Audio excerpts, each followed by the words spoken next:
स्वागत है आपका हिंदी नेशन चैनल में। इस वक्त मैं पटना के बोरिंग रोड में हूँ और Bihar online exam centre association ने आज सरकार के विरोध में एक तरह से एक मोर्चा खोल दिया है और शायद उनकी कुछ मांगे हैं, उनकी कुछ बातें हैं। तो कन्हैया सिंह जी जो कि इस एसोसिएशन के प्रेसिडेंट हैं, वो हमारे साथ हैं और हम उनसे बात करेंगे और जानेंगे क्या है उनके मुद्दे।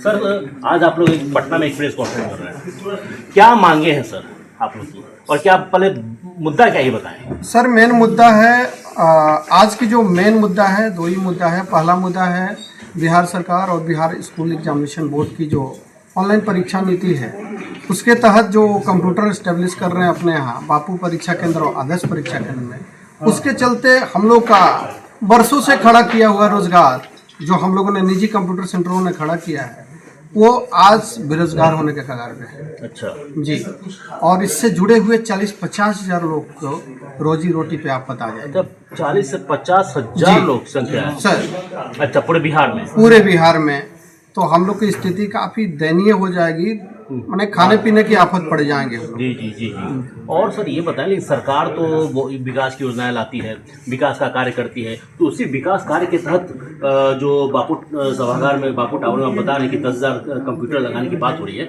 तो विकास का कार्य हो रहा है, उसमें आपको क्या दिक्कत है? नहीं, मुझे ये विकास का कार्य नहीं है सर। विकास सरकार जन कल्याणकारी काम करने के लिए होती है जी, ना कि बिजनेस करने के लिए। जी। वहाँ पे जो बिल्डिंग बनाया गया था, उस बिल्डिंग का मेन पर्पस था अपने 10th का और 12th की एग्जामिनेशन ऑफलाइन मोड में कराने की व्यवस्था करनी थी जी। लेकिन उन्होंने उस वहाँ पे ऑफलाइन मोड में तो एग्जामिनेशन हुआ नहीं अपना 10th क्लास का और 12th क्लास का, बल्कि वहाँ कंप्यूटर लैब इस्टेब्लिश किए जा रहे हैं जी।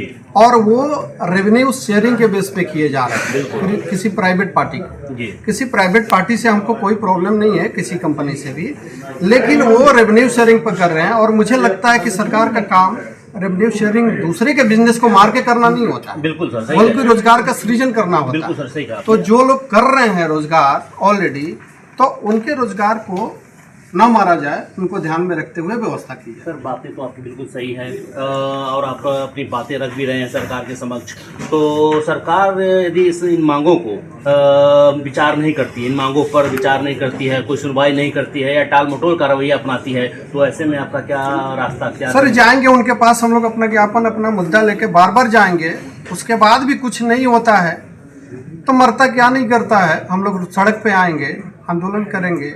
जो भी जितने लोग जुड़े हुए हैं इससे, सारे लोग को इकट्ठा करके आंदोलन करेंगे और उसके बाद भी नहीं होता है, अनशन करेंगे, भूख हड़ताल करेंगे। जरूरत पड़ी तो आमरण अनशन करेंगे। ऐसे भी तो भूखे मर जाएंगे सारे सेंटर वाले, रोजगार चला जाएगा तो भूखे, उससे अच्छा है कि आंदोलन करके मरेंगे। तो सरकार को सुननी चाहिए, मुझे लगता है सुनेगी सर। और कुछ कहना चाहेंगे सरकार से, अपनी बातें रखना चाहेंगे सर? मुझे लगता है कि सरकार को इस नीति को थोड़ा सुधार के वहाँ के साथ साथ प्राइवेट सेंटरों की में जो अच्छे सेंटर हैं, मापदंड को पूरा करते हैं, वहाँ एग्जामिनेशन कराया जाए।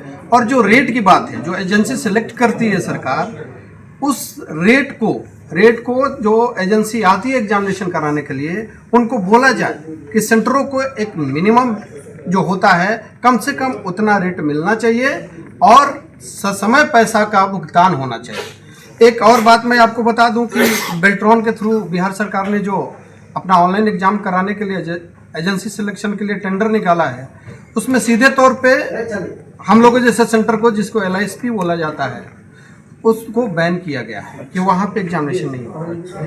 ये डिमांड है हम लोग का कि इस कंडीशन को हटाकर वो टेंडर को ये कंप्लीट कर। चलिए तो आपने सुना, ये थे कन्हैया कुमार जी जो अपनी बात रख रहे थे और सरकार के समक्ष इन्होंने अपनी बातें रखी हैं। अब देखना होगा कि सरकार इनकी बातों को कैसे लेती है।